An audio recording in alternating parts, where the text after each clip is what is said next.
ఇదిగోనండి చేపల పులుసుతో అన్నం వేసుకుని తింటున్నాను.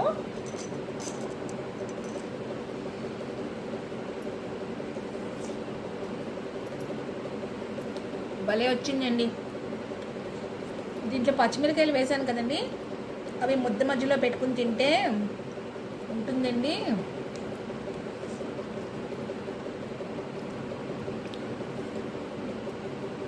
ఇలా తినడం మీలో ఎంతమందికి ఇష్టం అనేది కామెంట్ సెక్షన్లో తెలియచేయండి. చేప ముక్క కూడా భలే ఉందండి.